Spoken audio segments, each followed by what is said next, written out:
मैंने वॉशरूम जाना बंद कर दिया। मैं फ़्रेश होने जाना मैंने बंद कर दिया कि मैं अगर जाऊँगी, फ़्रेश होने जाऊँगी, मुझे भूख लगेगी और मेरे पास खाने को कुछ नहीं रहेगा तो मैं मतलब क्या खाऊँगी अगर मुझे भूख लगेगी तो। लो मेरा पर्स देख लो, मेरी जेब में सिर्फ़ 30 रुपए है, लो मेरा पर्स देख लो। मेरी ये सिचुएशन आ गई कि मैं गाँव से पुणे आई हूँ और एक भिखारी मुझे पैसे ऑफ़र कर रहा है, या तो कर लो या तो मर लो।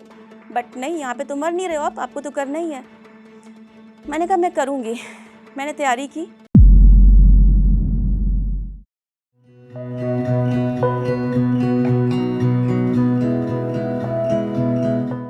हाय, नमस्ते, मैं हूँ शिल्पी श्रीवास्तव। मैं एक ऐसे गांव से हूँ, एक यूपी का एक बहुत छोटा सा गांव है, जहाँ पर एक समय में अगर आपने जीन्स पहन ली तो उसे इतनी बड़ी चीज़ समझी जाती थी कि जैसे आप कोई पाप करके आए हो। मैं एक सरकारी स्कूल में पढ़ती थी, बचपन से बहुत अच्छी थी पढ़ने में, बहुत सारे मुझे मेडल्स मिले थे। कई सारे कंपटीशन मैंने मुझे तो याद भी नहीं मैंने कितने कंपटीशन जीते हैं। बट क्या है ना कि वो गाँव की एक मेंटालिटी होती है कि आपके अंदर एकेडमिक को लेके कितने भी ज़्यादा क्वालिटीज़ क्यों ना हो, आप पढ़ने में कितने भी अच्छे क्यों ना हो, बट लोग आपको जो जज करते हैं वो आपके लुक्स को लेके जज करते हैं। आप काले हैं दिखते हैं या आप गोरे दिखते हैं। अगर आप गोरे हैं तो आप बहुत खूबसूरत हैं, बट अगर आप सांवले हैं तो आप कितने भी अच्छे दिखें, आप अच्छे हो ही नहीं सकते। तो ऐसा ही कुछ मेरे साथ भी हुआ। आते-जाते लोग मुझे ब्यूटी टिप्स देना शुरू कर दिया मुझे लोगों ने। अब मैं थी कि पढ़ने में इतनी रमी रहती थी कि मैं अपने लुक्स पे कभी ध्यान ही नहीं देती थी।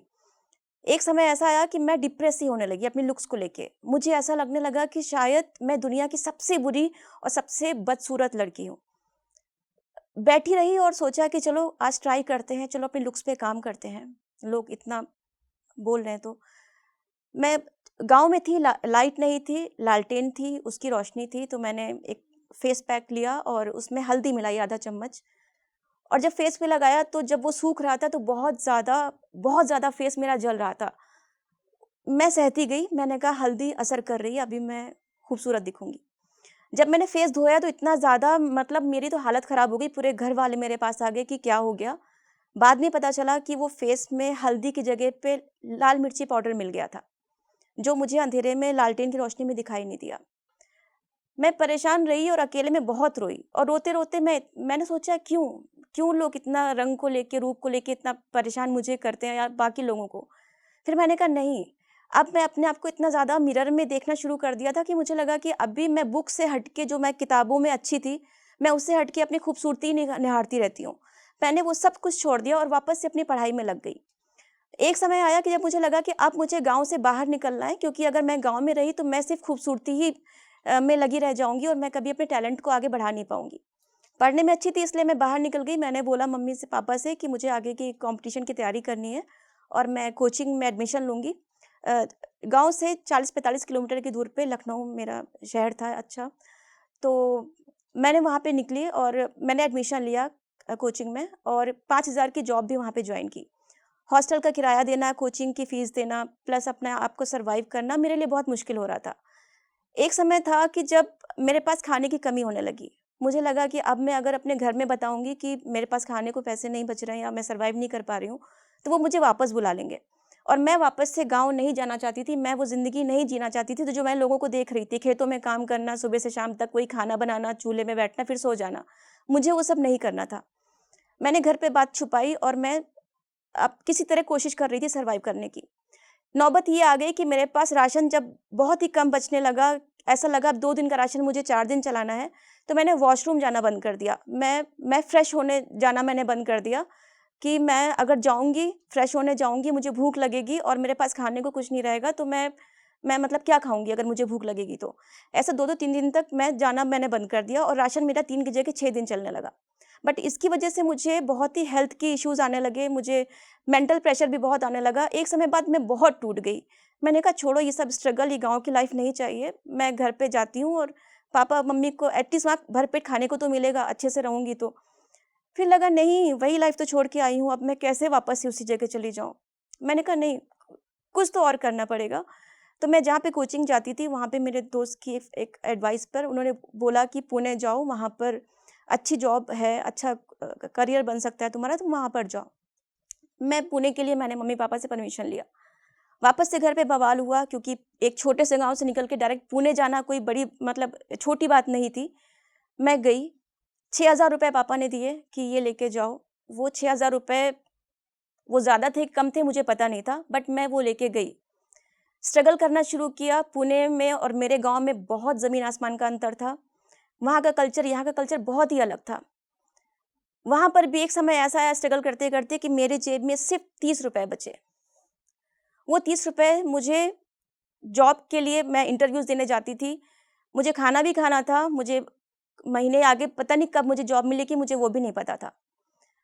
एक दिन जा रही थी 30 रुपए लेके और इंटरव्यू के लिए जा रही थी, तो भिखारी मेरे पीछे पड़ गया। जो अक्सर मुझे मिलता था, मैं उसे चलते-फिरते 1-2 रुपए दे दिया करती थी। उस दिन वो मेरा पीछा करने लगा और मैंने मना कर दिया। मैंने कहा मैं नहीं दे पाऊँगी। तो वो कुछ भी बड़बड़ाने लगा कि 1 रुपया भी नहीं दे सकती हो? इतना क्या है? 1 तो रुपए होगा ना? मैं एकदम बर्स्ट आउट हो गई। मैंने उसकी तरफ देखा, मैंने कहा मैं तुम्हें क्या बोलूँ, लो मेरा पर्स देख लो, मेरी जेब में सिर्फ़ 30 रुपए हैं, लो मेरा पर्स देख लो। मुझे इसमें सर्वाइव भी करना है, मुझे नहीं पता कि मैं क्या-क्या, मुझे खाना भी खाना है, मुझे जॉब के लिए जाना भी है, वापस भी आना है, कल का भी दिन निकालना है, परसों का भी दिन निकालना है, मुझे नहीं पता इन 30 रुपए में मेरे कितने दिन निकलेंगे। तो मतलब वो मुझे अजीब-सा देख रहा था। मैं चिल्लाई, मैंने कहा तुम सबके सामने हाथ फैला के माँग सकते हो, और हम मिडिल क्लास वालों की ये है कि हम लोग माँग भी नहीं सकते किसी से, हमें अपना स्टेटस भी मेंटेन करना होता है, हम किसी के सामने हाथ नहीं फैला सकते। वो थोड़ी देर देखा और वो मेरी लाइफ़ का बहुत ही बुरा मोमेंट था। उसने मेरी तरफ देखा और 100 रुपए का नोट निकाल के मुझे दिया। बोलता दीदी ये रख लो, आपके काम आएगा। वो 100 रुपए का नोट देख के मैं और ज़्यादा मैं बर्स्ट आउट हो गई। मैंने कहा मेरी ये सिचुएशन आ गई कि मैं गाँव से पुणे आई हूँ और एक भिखारी मुझे पैसे ऑफ़र कर रहा है। मैंने कहा हो गया स्ट्रगल, बन गई लाइफ़, हो गई गाँव की लड़की से निकल के बाहर की सक्सेसफुल लड़की। मैंने फिर खुद को सँभाला, मैंने कहा नहीं, ये मेरा डेस्टिनेशन नहीं है। मैं गई जॉब पे, किसी तरह ऑफ़िस में पहुँची। मेरा रिटन टेस्ट हुआ, मेरा एप्टीट्यूड टेस्ट हुआ, ग्रुप डिस्कशन, जो भी सारी फ़ॉर्मेलिटीज़ होती है, पढ़ने में मैं अच्छी थी। मैंने वो इंटरव्यू निकाल लिया और रात के 11 बजे मेरा सिलेक्शन हुआ। मुझे ऑफ़र लेटर मिला और मुझे ड्रॉप भी मिला, मुझे खाना भी मिला उस दिन, और अगले दिन से मेरी ऑफ़िस की जॉइनिंग थी और मुझे 25,000 रुपए की सैलरी मिली। मुझे फूड वाउचर्स मिले, आने-जाने का मुझे ट्रांसपोर्टेशन मिलने लगा और उस दिन से मेरी लाइफ़ बदल गई। मेरी लाइफ़ 360 डिग्री में अभी चेंज हो गई थी। मैं बिल्कुल अभी पुणे की लड़की, एक शहर की लड़की हो चुकी थी। फिर वहाँ से मेरा नया स्ट्रगल शुरू हुआ। मैं काफ़ी चेंज खुद को मैंने कर लिया था। फिर मैंने ब्यूटी कॉम्पिटिशन के लिए अपना अप्लाई किया। उसमें मेरा नाम आ गया। मैं खुशी-खुशी उसकी तैयारी करने में लग गई।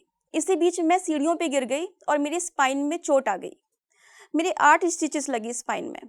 एक बार फिर से मेरा सपना टूट गया।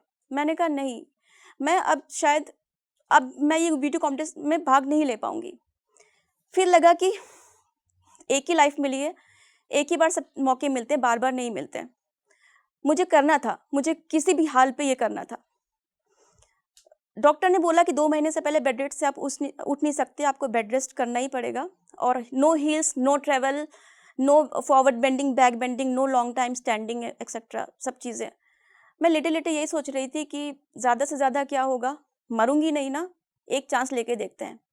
और उसी बीच में जो लोग मुझे देखने आ रहे थे, वो लोग सब एडवाइस कर रहे थे, अरे मेरे तो उनका ऑपरेशन हुआ था ना, वो दोबारा बेड से उठ नहीं पाए।